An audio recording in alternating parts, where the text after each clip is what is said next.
سبحان اللہ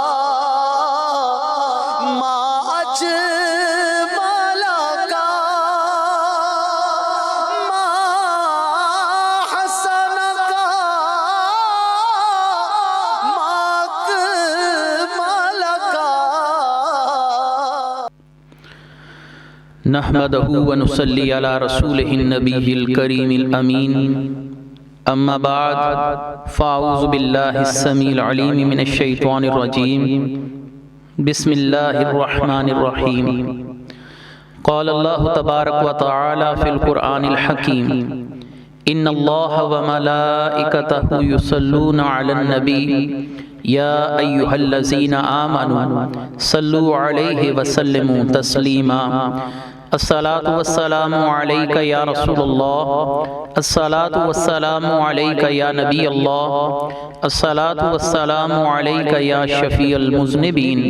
وعلى آلك وأصحابك يا رحمة للعالمين۔ اللہ تبارک و تعالیٰ کی حمد و ثنا، نبی مکرم وجہ تخلیق کائنات جان رحمت حضرت محمد مصطفیٰ صلی اللہ علیہ وآلہ وسلم اور آپ کے جمیع آل و اصحاب کی بارگاہ ناز میں درود و سلام کے بعد، سامعین ذی وقار میرے دینی اور یقینی دوستوں، بزرگوں اور بھائیوں، تفسیر اعجاز القرآن کا تسلسل الحمدللہ اپنی جگہ پر باقی ہے۔ وقتاً فوقتاً ہم تفسیری سلسلے میں آپ کے پاس حاضر ہوتے رہتے ہیں۔ آج سے الحمدللہ ہم تفسیر کے ساتھ ساتھ نبی کریم صلی اللہ علیہ وآلہ وسلم کی سیرت مقدسہ کے سلسلے میں بھی وقتاً فوقتاً اپنی گفتگو آپ تک پہنچاتے رہیں گے، اور اس پروگرام کا نام ہم نے سیرت رحمت للعالمین رکھا ہے۔ اللہ تبارک و تعالی نبی کریم صلی اللہ علیہ وآلہ وسلم کی سیرت مقدسہ کو بیان کرنے کا صدقہ میری اور میرے تمام متعلقین کی مغفرت فرمائے، اور مجھے کما حق ہو تفسیر مبارکہ پر گفتگو کرنے کی توفیق مرحمت فرمائے۔ اس سلسلے میں نبی کریم صلی اللہ علیہ وآلہ وسلم کی سیرت مقدسہ کا جو معاملہ ہم نے زیر ترتیب دیا، اس میں آج ہم پہلا درس آپ صلی اللہ علیہ وآلہ وسلم کے اول الخلق اور عالم ارواح میں آپ صلی اللہ علیہ وآلہ وسلم کے متعلق جو انبیاء علیہ السلام سے عہد لیا گیا تھا، اس پر گفتگو سے شروع کر رہے ہیں، تاکہ آپ صلی اللہ علیہ وآلہ وسلم کی ذات مقدسہ پر ہم مرحلہ در مرحلہ گفتگو کریں، اور سامعین کو آپ صلی اللہ علیہ وآلہ وسلم کی تخلیق سے لے کر جب اللہ نے آپ کو سب سے پہلے تخلیق فرمایا، اس مقام سے لے کر آپ صلی اللہ علیہ وسلم کی زندگی کے مختلف گوشوں پر گفتگو کرتے ہوئے آپ صلی اللہ علیہ وآلہ وسلم کے وصال مبارک تر اس سیرت کے دروس کو اختتام پذیر کیا جائے۔ اس سلسلے میں آج کا درس ابتدا کرنے جا رہے ہیں۔ اللہ تبارک و تعالی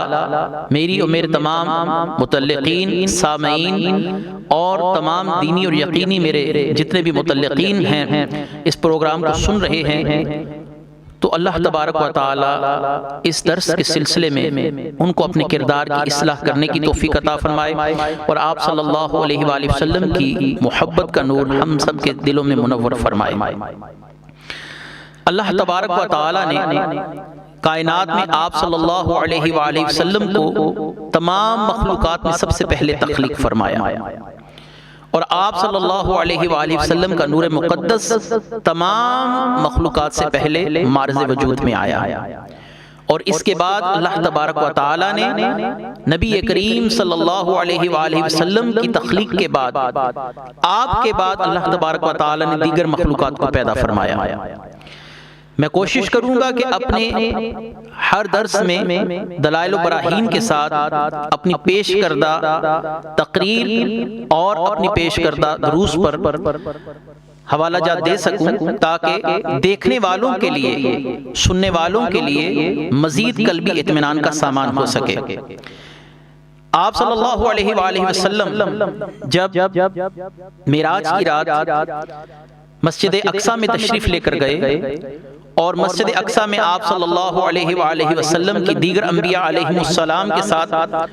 ملاقات کا سلسلہ شروع ہوا تو آپ صلی اللہ علیہ وآلہ وسلم نے انبیاء علیہ السلام کی موجودگی میں اپنے جس شرف کا اظہار فرمایا وہ کیا تھا؟ آپ صلی اللہ علیہ وآلہ وسلم نے فرمایا کنت اول النبیین فی الخلق وآخرہم فی البعث،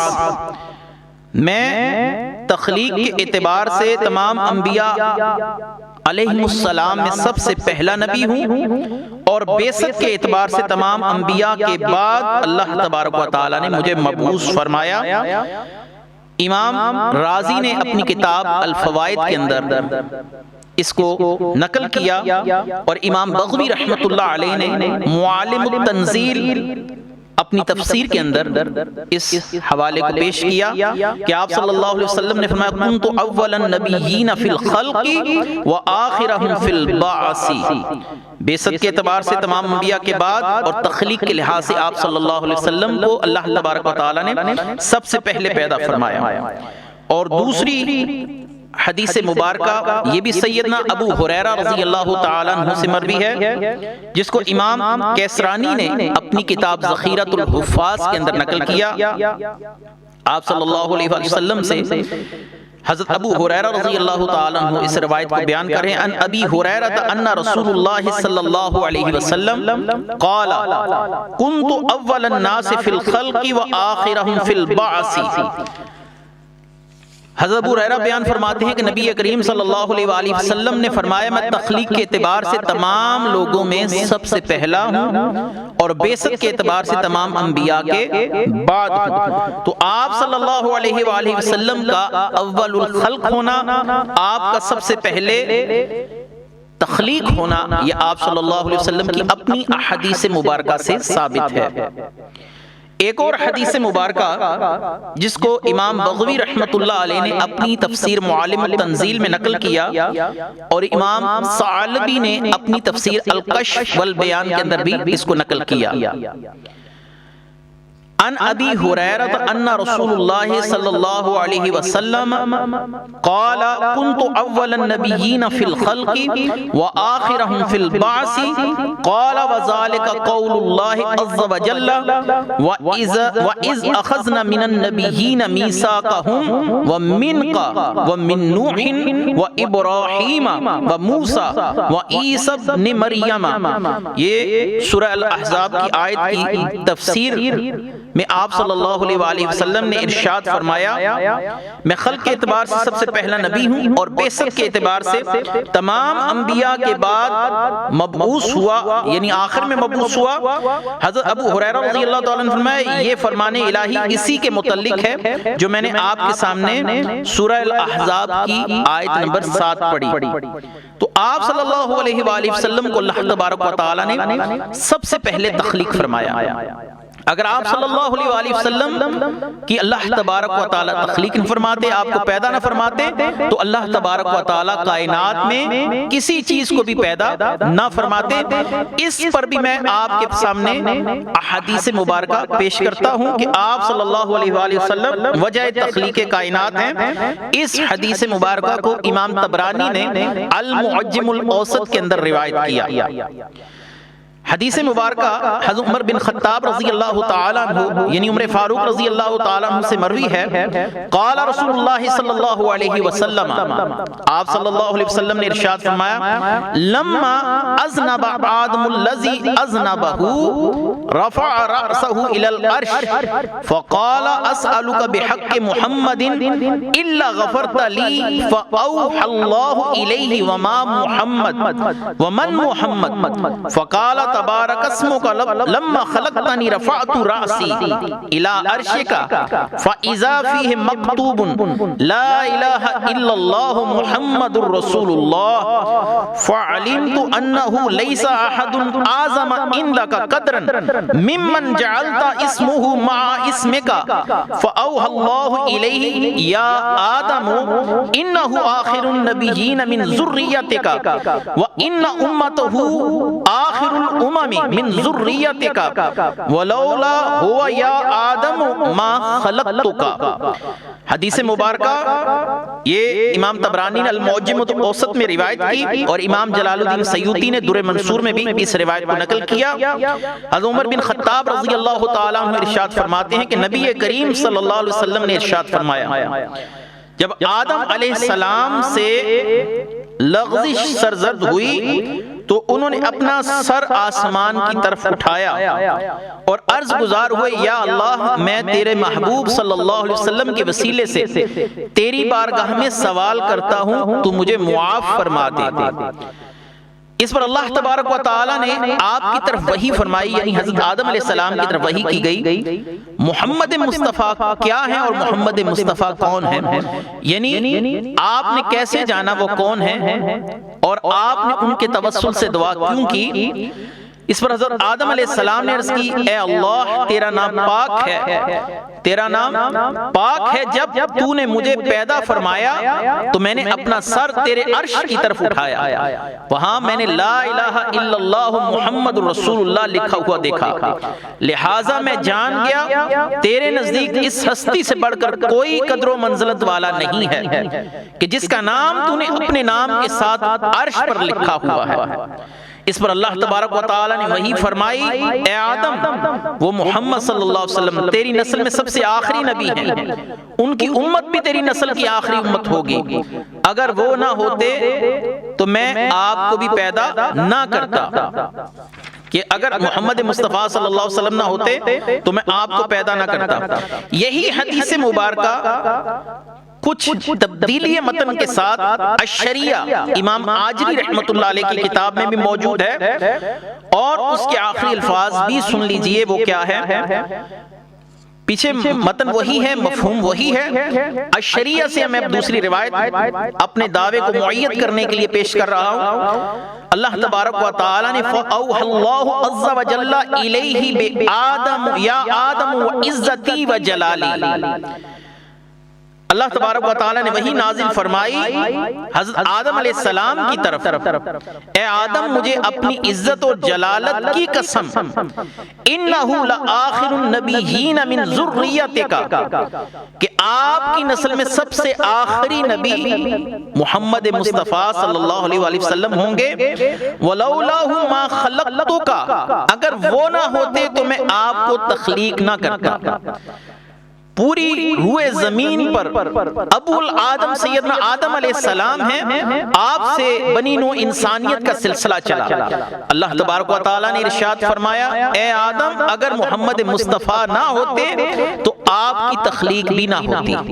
آپ کو بھی پیدا نہ کرتا۔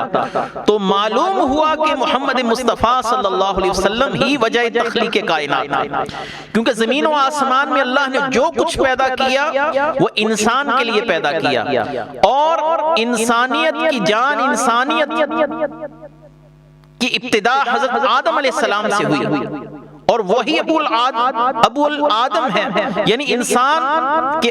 جو والد ہیں وہ حضرت آدم علیہ السلام ہیں۔ تو اللہ تبارک و تعالیٰ نے فرمایا وَلَوْلَاهُ مَا خَلَقْتُكَ اگر وہ نہ ہوتے یعنی محمد مصطفیٰ صلی اللہ علیہ وسلم تو آپ کی تخلیق نہ ہوتی۔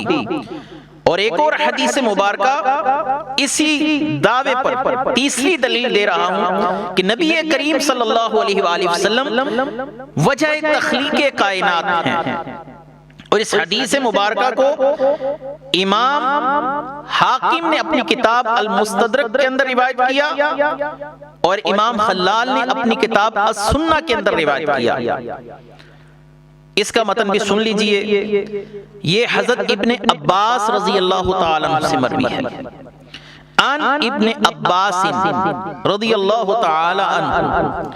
قال اوحى اللہ الی عیسیٰ، اللہ نے حضرت عیسیٰ علیہ السلام کی طرف وحی فرمائی، یا عیسیٰ آمن بمحمد وأمر من أدركه من أمتك أن يؤمنوا به فلولا محمد ما خلقت آدم ولولا محمد ما خلقت الجنة ولا النار ولقد خلقت العرش على الماء فاضطرب فكتبت عليه لا إله إلا الله محمد رسول الله فسكن۔ اللہ تبارک و تعالی نے حضرت عیسیٰ علیہ السلام کی طرف وحی فرمائی، اے عیسیٰ محمد مصطفیٰ صلی اللہ علیہ وسلم پر ایمان لاؤ اور اپنی حکومت کو حکم دو کہ ان میں سے جو کوئی بھی آپ صلی اللہ علیہ وسلم کا زمانہ پائے وہ بھی آپ پر ایمان لائے، اور اگر میں محمد کو پیدا نہ کرتا تو آدم کو بھی پیدا نہ کرتا، فلولا محمد ما خلقت آدم، اگر محمد مصطفیٰ صلی اللہ علیہ وسلم نہ ہوتے تو حضرت آدم علیہ السلام بھی نہ پیدا ہوتے، ولولا محمد، اگر محمد مصطفیٰ صلی اللہ علیہ وسلم نہ ہوتے، ما خلقت الجنت ولا النار، نہ جنت پیدا کی جاتی نہ جہنم پیدا کی جاتی، وَلَقَدْ خَلَقْتُ الْعَرْشَ عَلَى الْمَاءِ، اور میں نے عرش کو پیدا کیا اور اس کو پانی کے اوپر ٹھہرا دیا گیا، عرش کو پانی کے اوپر کھڑا کر دیا گیا، تو یہ عرش ہچکولے لینے لگا، جیسے کوئی چیز پانی کے اوپر ہو اس کو قرار نہیں آتا، وہ اپنے مقام پر ساکن نہیں رہ سکتی، تو عرش ہچکولے لینے لگا، تو اللہ تبارک و تعالی نے عرش پر لا الہ الا اللہ محمد رسول اللہ لکھ دیا، فساکنا، تو عرش ٹھہر گیا، اس میں محمد مصطفیٰ صلی اللہ علیہ وسلم اس کلمے کی برکت سے عرش کو قرار آ گیا۔ اس حدیث مبارکہ کو امام خلال نے اپنی سنہ میں، امام حاکم نے مستدرک میں روایت کیا، امام حاکم فرماتے ہیں ھذا حدیث صحیح الاسناد، اور امام ذہبی نے اس کی موافقت فرمائی، ووافقہ الذہبی، تلخیص المستدرک کے اندر امام ذہبی رحمۃ اللہ علیہ نے امام حاکم کی موافقت فرمائی۔ تو آپ سب سے پہلے تخلیق کیے گئے اور آپ وجہ تخلیق کائنات ہیں، اور اللہ تبارک و تعالی نے سب سے پہلے نبوت بھی آپ صلی اللہ علیہ وسلم کو ہی عطا فرمائی، آپ صلی اللہ علیہ وآلہ وسلم کو نبوت بھی اللہ تبارک و تعالی نے سب سے پہلے تخلیق فرمائی۔ دو مرحلے میں نے آپ کے سامنے بیان کر دیے،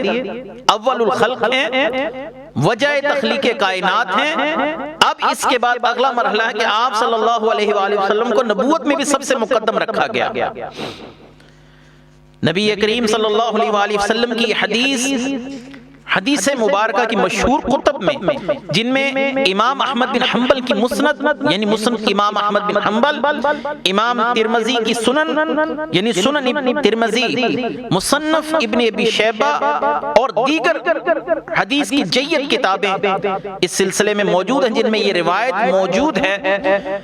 کہ نبی کریم صلی اللہ علیہ وآلہ وسلم سے سوال ہوا، ان ابی ہریرہ قال قالوا یا رسول اللہ ہی صلی اللہ علیہ وسلم متى وجبت لک النبوہ، یا رسول اللہ صلی اللہ علیہ وآلہ وسلم آپ کے لیے نبوت کب واجب ہوئی؟ تو آپ صلی اللہ علیہ وسلم نے ارشاد فرمایا، وآدم بین الروح والجسد، جب آدم روح اور جسد کے درمیان تھے، یعنی آدم علیہ السلام کی تخلیق ابھی مکمل نہ ہوئی تھی،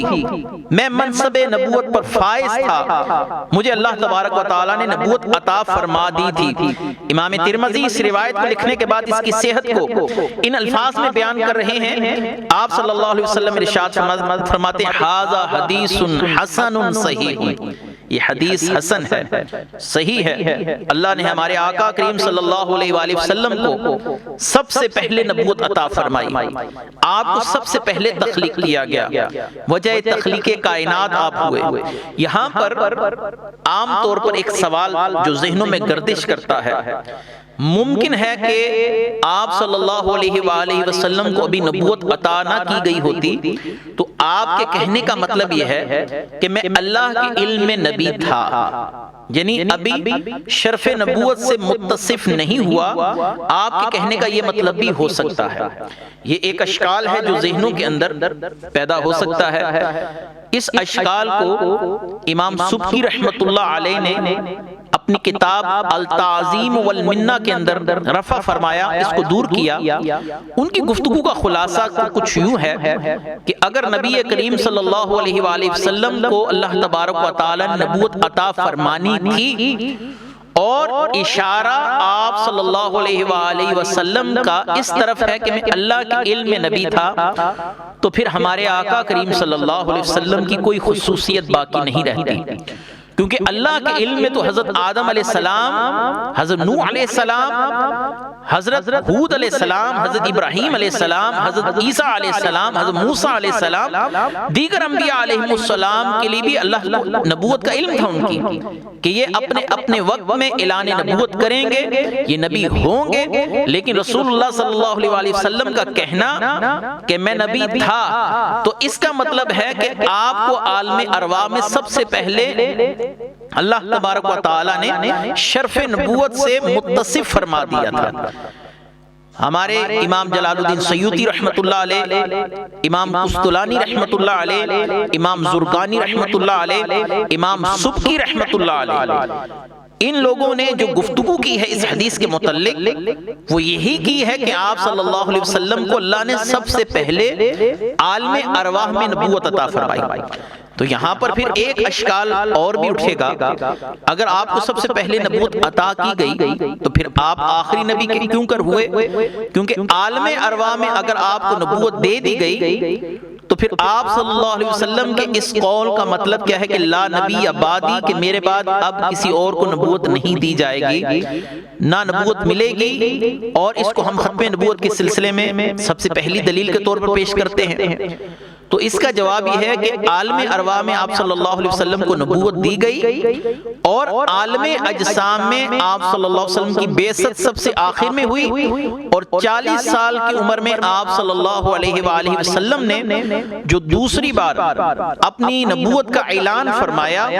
اس پر علماء کرام نے تطبیق کی صورت کچھ یوں دی ہے۔ امام جمل رحمت اللہ علیہ نے کہ آپ صلی اللہ علیہ وآلہ وسلم کو اللہ تبارک و تعالی نے 2 بار، ایک عالم اجسام میں نبوت عطا فرمائی، ایک بار عالم ارواح میں نبوت عطا فرمائی۔ عالم ارواح میں آپ تخلیق کے لحاظ سے سب سے پہلے اور متصف بن نبوت ہوئے، اور عالم اجسام میں اللہ تبارک و تعالی نے آپ کو پھر ایک بار نبوت سے سرفراز فرمایا۔ یہ امام جمل رحمت اللہ علیہ کی بات ہے، اور ایک رائے علماء کرام کی اس طرف بھی ہے کہ آپ صلی اللہ علیہ وسلم کو جو عالم ارواح میں نبوت دی گئی وہ آپ صلی اللہ علیہ وآلہ وسلم کی ذات اقدس سے کسی ایک لمحے کے لیے بھی سلب نہیں کی گئی، کیونکہ یہ بات کہنا کہ نبی سے نبوت ایک لمحے کے لیے بھی سلب ہوئی یہ کلمہ کفر ہے، اور آپ صلی اللہ علیہ وآلہ وسلم بوقت ولادت سے ہی اسی نبوت سے متصف تھے۔ ہاں آپ نے اعلان 40 سال کی عمر میں کیا، اب آپ کے بعد اللہ تبارک و تعالی عالم اجسام میں آپ کی بعثت کے بعد کسی اور کو نبوت نہیں عطا فرمائے گا۔ یہاں پر پھر ایک اشکال ہوا کہ حضرت عیسیٰ علیہ السلام بھی تو آپ کے بعد تشریف لائیں گے، تو میں نے اپنی گفتگو میں ایک قید لگائی کہ رسول اللہ صلی اللہ علیہ وسلم کے بعد عالم اجسام میں آپ کی بعثت کے بعد کسی کو نبوت عطا نہیں ہوگی، اور رسول اللہ صلی اللہ علیہ وآلہ وسلم کی بعثت سے پہلے حضرت عیسیٰ علیہ السلام کم و بیش 600-650 سال پہلے آپ تشریف لا چکے، عالم اجسام میں متصف بن نبوت ہو چکے، اب آپ اللہ تبارک و تعالیٰ کے حکم سے آسمانوں پر اٹھا لیے گئے۔ آپ کے بعد نبی کریم صلی اللہ علیہ وسلم کے بعد حضرت عیسیٰ کو عالم اجسام میں نبوت نہیں دی جائے گی، وہ آپ سے پہلے ہی نبوت کے شرف سے متصف ہو چکے، اب آپ جب تشریف لائیں گے تو آپ کو نبوت نہیں دی جائے گی، کیونکہ نبوت تو پہلے سے ہی آپ کے پاس ہے، اور نبوت کبھی بھی منقطع نہیں ہوتی، اس کو سلب نہیں کیا جاتا۔ تو آپ صلی اللہ علیہ وآلہ وسلم کے بعد عالم اجسام میں کسی کو نبوت عطا نہیں کی جائے گی۔ یہ ایک اہم مسئلہ ہے جس پر کچھ لوگوں کے ذہنوں میں اشکالات ابھرتے ہیں۔ اللہ تبارک و تعالی نے اپنے محبوب کو سب سے پہلے تخلیق فرمایا، وجہ تخلیقات آپ صلی اللہ علیہ وسلم کو قرار دیا گیا، اور نبوت سے سب سے پہلے آپ ہی کو متصف کیا گیا۔ یہاں پر یہ مراد کہ آپ اللہ کے علم میں نبی تھے، یہ بات صحیح نہیں ہے، پھر آپ کی کوئی خصوصیت باقی نہیں رہتی۔ جب اللہ تبارک و تعالی نے آپ صلی اللہ علیہ وسلم کو سب سے پہلے تخلیق فرما لیا، متصف بن نبوت کر دیا، آپ شرف نبوت سے فیض یاب ہوئے، آپ صلی اللہ علیہ وآلہ وسلم کے لیے اب اللہ تبارک و تعالی نے انبیاء علیہم السلام کی ارواح سے عہد لیا۔ وہ عہد کیا ہے جس کا ذکر اللہ تبارک و تعالی نے سورہ عمران آیت نمبر 81 کے اندر کیا۔ وَإِذْ أَخَذَ اللَّهُ مِيثَاقَ النَّبِيِّينَ لَمَا آتَيْتُكُم مِّن كِتَابٍ وَحِكْمَةٍ ثُمَّ جَاءَكُمْ رَسُولٌ مُصَدِّقٌ لِّمَا مَعَكُمْ لَتُؤْمِنُنَّ بِهِ وَلَتَنصُرُنَّهُ۔ جب اللہ تبارک و تعالی نے انبیاء سے پختہ عہد لیا کہ جب میں تمہیں کتاب اور حکمت عطا کر دوں پھر تمہارے پاس وہ عظمت والے رسول، یہ جو تنوین ہے یہ عظمت کی طرف اشارہ کرتی ہے۔ رسول کے اوپر جو دو پیشیں ہیں اس کو تنوین کہتے ہیں، یہ تعظیم کے لیے کہ وہ صاحب عظمت رسول یعنی محمد مصطفیٰ صلی اللہ علیہ وسلم تشریف لائیں جو ان کتابوں کی تصدیق فرمانے والے ہوں جو تمہارے ساتھ ہوں گے، تو ضرور بالضرور ان پر ایمان لانا اور ضرور بالضرور ان کی مدد کرنا۔ یہاں پر اشارتاً آپ صلی اللہ علیہ وسلم کی ختم نبوت کا بھی ہمیں غور و فکر کر کر نتیجہ ملتا ہے، کیونکہ آپ صلی اللہ علیہ وآلہ وسلم کی خوشخبری دینے کے لیے پچھلے انبیاء آئے، کیونکہ آپ ان کے بعد تشریف لا رہے تھے۔ آپ کسی نبی کے لیے خوشخبری دینے والے نہیں بن کر آئے کہ میرے بعد اب فلاں نبی بھی آئے گا، کیونکہ آپ صلی اللہ علیہ وسلم نے سب سے آخر میں آنا تھا۔ تمام انبیاء نے آپ کے لیے خوشخبری دی، جیسا کہ قرآن کریم میں حضرت عیسیٰ علیہ السلام کے لیے اللہ تبارک و تعالیٰ نے فرمایا کہ انہوں نے اپنی قوم سے فرمایا وَمُبَشِّرًا بِرَسُولٍ، اور میں تمہیں خوشخبری دیتا ہوں ایک رسول کی، کیونکہ آپ کے بعد کوئی اور نبی نہیں آنا تھا، تو آپ صلی اللہ علیہ وآلہ وسلم نے پچھلے انبیاء کی تصدیق کی جو آپ سے پہلے تشریف لا چکے تھے، جن کی بعثت ہو چکی تھی، آپ ان کی تصدیق کرنے والے مصدق بن کر آئے، اور ان نبیوں نے آپ کے لیے خوشخبری سنا دی۔ آپ نے مزید کسی نبی کی خوشخبری نہیں سنائی کہ میرے بعد اب کوئی نبی آئے گا، جن کے بعد آپ نے آنا تھا وہ آپ کی خوشخبری سنا رہے تھے، کیونکہ یہ ان کے فرائض منصبی میں شامل تھا کہ اس پیغام کو اپنی امتوں تک پہنچائیں، اس پیغام کو اپنی امتوں کو تلقین کریں کہ وہ اپنی نسلوں تک پہنچا دیں۔ لیکن رسول اللہ صلی اللہ علیہ وآلہ وسلم کے لیے فرمایا کہ وہ پچھلی کتابوں کے مصدق بن کر آئے اور پچھلے انبیاء مبشر بن کر آئے، یعنی وہ خوشخبری دینے والے، آپ تصدیق کرنے والے ہوئے۔ تو نتیجہ یہ نکلا کہ آپ صلی اللہ علیہ وسلم کے بعد اب کوئی اور نبی نہیں آئے گا۔ آپ صلی اللہ علیہ وسلم چونکہ دیگر انبیاء کے بعد میں آئے تو اس لیے انہوں نے آپ کی خوشخبریاں دی۔ یہ جو عہد لیا گیا یہ عالم ارواح میں لیا گیا کہ جب نبی کریم صلی اللہ علیہ وآلہ وسلم کی بعثت ہو جائے اور اے انبیاء تمہارے لیے لازم ہوگا کہ اپنی امتوں کو سبق دو کہ اپنی شریعتوں کو چھوڑ کر محمد مصطفیٰ صلی اللہ علیہ وسلم کی شریعت پر، آپ صلی اللہ علیہ وسلم کی تعلیمات پر ایمان لائیں۔ امام رازی نے رحمت اللہ علیہ نے اس مقام پر بہت ہی خوبصورت گفتگو فرمائی۔ آپ اسی آیت کی تفسیر میں ایک انتہائی محبت والا نقطہ بیان فرماتے ہیں۔ آپ فرماتے ہیں کہ رسول اللہ صلی اللہ علیہ وسلم نے جب تشریف لانا تھا تو دیگر انبیاء علیہ السلام کی شریعتوں کو منسوخ ہو جانا تھا، تو آپ کی شریعت ناسخ ہوئی، ان انبیاء کی شریعت منسوخ ہو گئی۔ تو جو ناسخ ہوتا ہے یہ منسوخ سے افضل ہوتا ہے، اس سے بہتر ہوتا ہے۔ تو تو اللہ تبارک و تعالی نے آپ صلی اللہ علیہ وسلم کے طفیل دین اسلام کو قیامت کی صبح تک رائج کر دیا اور پچھلی امتوں کے لیے آپ کی اتباع لازم ٹھہری،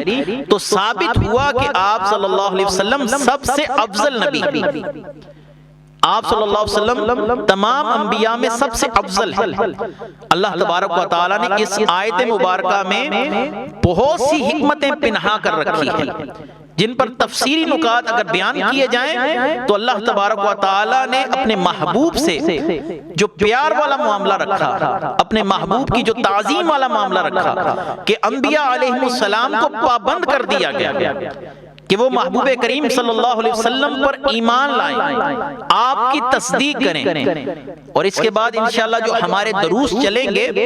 ان میں ان انبیاء علیہ السلام نے جو خوشخبریاں دی اور آپ صلی اللہ علیہ وسلم کے متعلق اس عہد پر عمل پیرا ہوئے، ان پر انشاءاللہ ہم اگلے دروس کے اندر ترتیب چلتے رہیں گے، اور یہاں تک کہ پھر عرب کے حالات اور آپ صلی اللہ علیہ وسلم کے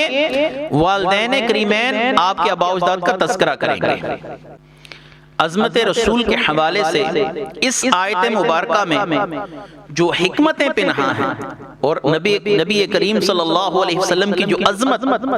اور آپ کی تکریم اس آیت کے اندر ظاہر ہے، اس پر میں مختصر سی گفتگو کر آج کی اس تقریب کا، اس درس کا اختتام کروں گا۔ اللہ تبارک و تعالیٰ نے ارشاد فرمایا وَإِذَا أَخَذَ اللَّهُ مِيثَاقَ النَّبِيِّينَ لَمَا آتَيْتُكُم مِّن كِتَابٍ وَحِكْمَةٍ ثُمَّ جَاءَكُمْ رَسُولٌ مُصَدِّقٌ لِّمَا مَعَكُمْ لَتُؤْمِنُنَّ بِهِ وَلَتَنصُرُنَّهُ قال اقررتم واخذتم على ذلكم اسري قالوا اقررنا قال فاشهدوا وانا معكم من الشاهدين فمن تولى بعد ذلك فاولئك هم الفاسقون۔ اس عہد کا ذکر، ایک عہد اللہ تبارک و تعالی نے اپنی ربوبیت کے لیے عالم ارواح میں لیا، الست بربکم، کیا میں تمہارا رب نہیں؟ تو تمام مخلوقات نے کہا، تمام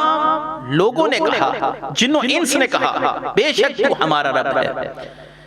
لیکن کمال کی بات یہ ہے کہ اس عہد کا تعلق تمام بنی نوع انسان کے ساتھ تھا۔ یہ خاص عہد خاص لوگوں سے لیا گیا جن کو نبی کہا جاتا ہے۔ وَإِذْ أَخَذَ اللَّهُ مِيثَاقَ النَّبِيِّينَ، کہ جب نبیوں سے عہد لیا گیا تو معلوم ہوا اس عہد کی نوعیت اور تھی، اس عہد کی نوعیت اور طریقے کی ہے، اور اس کا اقرار انبیاء علیہ السلام سے لیا گیا کہ جب میں تمہیں کتاب اور حکمت دے دوں پھر آ جائیں تمہارے پاس وہ عظمت والے رسول، یعنی جب تمہارے نام کے ڈنکے بج رہے ہوں، دنیا تمہاری نبوت اور رسالت کا اقرار کر رہی ہو، تمہیں مان رہی ہو، تمہاری امتیں ہوں، تو فوراً نبی کریم صلی اللہ علیہ وآلہ وسلم کا ذکر خیر اپنی امتوں میں کرنا، ان کی عظمت، ان کے چرچے کرنا۔ اور کیا تم اس بات پر اقرار کرتے ہو؟ اگر محض اس بات پر اکتفا کیا جاتا تم نے یہ کام کرنا ہے تو انبیاء علیہ السلام سے کسی صورت بھی اللہ کی نافرمانی کا تصور بھی نہیں کیا جا سکتا، لیکن اس کے باوجود کہا گیا اقررتم، کیا تم اقرار کرتے ہو اس بات کا؟ اور انبیاء علیہ السلام نے اس بات پر اقرار کیا، یہاں تک بس نہیں کی گئی، کیا تم اقرار کرتے ہو؟ انہوں نے کہا اقررنا، ہاں ہم اقرار کرتے ہیں یا باری تعالیٰ، لیکن محض اس بات پر بھی اکتفا نہیں کیا گیا، اللہ تبارک و تعالیٰ نے پھر فرمایا کہ فَاشْهَدُوا، اس بات پر گواہ ہو جاؤ۔ یہ دوسری تلقین ہے کہ تم نے عہد کیا، کہا جاتا تمہیں حکم ہے یہ کام کرنا ہے، انبیاء علیہ السلام وہ کام کر گزرتے کیونکہ حکم رب جلیل تھا، لیکن کہا گیا اقرار کرتے ہو؟ ہاں رب اقرار کرتے ہیں، اسی پر اکتفا نہیں، فرمایا فَاشْهَدُوا، اب گواہ رہنا اس بات پر۔ یہ نبی کریم صلی اللہ علیہ وسلم کی عظمت کی کتنی بڑی دلیل ہے۔ اور اکتفا بس اسی پر ہی نہیں کہ فشہدو کہا گیا کہ تم گواہ ہو جاؤ، گواہ رہنا۔ اللہ تبارک و تعالی نے فرمایا وَأَنَا مَعَكُمْ مِنَ الشَّاهِدِينَ، میں بھی تمہارے ساتھ گواہ ہوں، میں ہوں۔ کتنی خاص تلقین ہے، کتنی خوبصورت آیت مبارکہ رسول اللہ صلی اللہ علیہ وسلم کی عظمت پر دلیل ہے۔ اللہ تبارک و تعالی نے فرمایا اقرار کرو، یا اللہ اقرار کرتے ہیں، اچھا گواہ ہو جاؤ، یا اللہ گواہ ہو گئے۔ اللہ تبارک و تعالی نے فرمایا میں بھی تمہارے ساتھ گواہ۔ انبیاء علیہ السلام سے جن سے قطعاً کوئی تصور نہیں کہ وہ اللہ کی نافرمانی کے مرتکب ہو سکتے ہیں، وہ صغائر و کبائر سے محفوظ ہیں، لیکن اس کے باوجود فرمایا گا فَمَن تَوَلَّ بَعْدَ ذَلِكَ فَأُولَئِكَ هُمُ الْفَاسِقُونَ، پھر اس کے بعد جو عہد سے پھرا سو وہی لوگ نافرمان ہیں۔ یہ بات تو ممکن نہیں تھی، لیکن مزید تاکید پھر تاکید اسی بات پر کہ میں محبوب صلی اللہ علیہ وسلم کی عظمتوں کے ڈنکے ایسے بجانا جیسا کہ بجانے کا حق ہے۔ اور حضرت موسیٰ علیہ السلام ہو، حضرت عیسیٰ علیہ السلام ہو، ان انبیاء علیہ السلام کے حوالے سے کہ آپ نے اپنی امتوں تک رسول اللہ صلی اللہ علیہ وسلم کے ذکر خیر کو کس طریقے سے پہنچایا، اور حضرت آدم علیہ السلام نے اپنی اولاد کو کیا نصیحت کی آپ صلی اللہ علیہ وسلم کے متعلق، یہ سب اسی عہد کا ہی حصہ تھا کہ آپ صلی اللہ علیہ وسلم کے ذکر خیر سے آپ صلی اللہ علیہ وسلم کی تعظیم اور آپ کی تکریم کے سلسلے میں ہر نبی اپنے بعد میں آنے والی اولاد کو، اپنے بعد میں آنے والوں کو نصیحت کرتا رہا، جس کا عملی مظاہرہ آپ صلی اللہ علیہ وسلم جب مدینہ شریف پہنچے تو یہود و نصارہ آپ صلی اللہ علیہ وسلم کو آپ کی نشانیوں سے ایسے جانتے تھے جیسے کوئی شخص اپنے بیٹے کو ہزاروں میں پہچان لیتا ہے۔ یعرفونہ، وہ آپ کو جانتے تھے، ایسے جانتے تھے کہ کوئی شک و شبہ نہیں تھا۔ یہ ان تک نشانیاں کیسے پہنچی؟ یقیناً ان انبیاء نے اپنا عہد پورا کیا۔ اللہ تبارک و تعالیٰ نے عالم ارواح میں جو ان سے عہد لیا میرے محبوب کی عظمت کے ڈنکے بجانے ہیں، ان کی نشانیاں پہنچا دو، اپنی امتوں کو پابند کر دینا کہ جب وہ آ جائیں تو پھر تمہارے لیے سر خم تسلیم کرنے کے علاوہ کوئی چارہ نہیں ہوگا۔ اس پر مزید گفتگو انشاءاللہ اگلے درس میں ہم لے کر آئیں گے، اور تفصیلی طور پر ایسے حالات و واقعات مدینہ شریف میں جب نبی کریم صلی اللہ علیہ وسلم تشریف لے کر گئے اس وقت بھی ایسے واقعات کا وقوع ہوا جو اس بات کے واضح اشارے دے رہے تھے کہ یہ لوگ آپ صلی اللہ علیہ وسلم کو اپنے انبیاء علیہ السلام کی زبان سے نشانیاں بتانے کے بعد ایسے جان چکے تھے کہ کوئی اشتباہ باقی نہیں رہا تھا۔ اللہ تبارک و تعالی ہمیں آپ صلی اللہ علیہ وآلہ وسلم کی عظمت،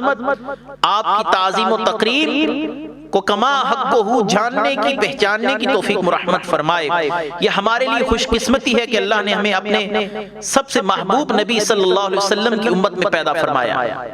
اللہ سے دعا ہے کہ ہمیں آپ صلی اللہ علیہ وسلم کی اطاعت کی توفیق بھی عطا فرمائے، روز محشر آپ کی شفاعت سے بھی بہرہ مند فرمائے۔ اگلے درس اسی تسلسل سے جاری رہیں گے۔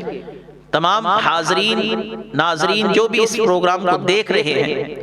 ان سے ایک خصوصی التماس ہے کہ اگر آپ چاہیں کہ رسول اللہ صلی اللہ علیہ وسلم کی حیات مقدسہ تسلسل سے آپ تک پہنچتی رہے، ہمارے اس چینل کو سبسکرائب بھی کیجئے، دوسرے لوگوں کے ساتھ شیئر بھی کیجئے،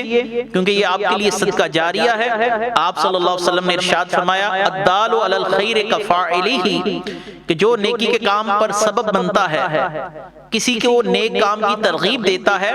تو نیک کام کرنے والوں کو جتنا اجر پہنچتا ہے اس ترغیب دینے والے کے نامہ اعمال میں بھی اتنا ہی اجر پہنچتا ہے۔ تو اللہ تبارک و تعالی آپ صلی اللہ علیہ وآلہ وسلم کی محبت سے ہمارے قلوب و اذہان کو منور فرمائے۔ وآخر دعوانا ان الحمد للہ رب العالمین۔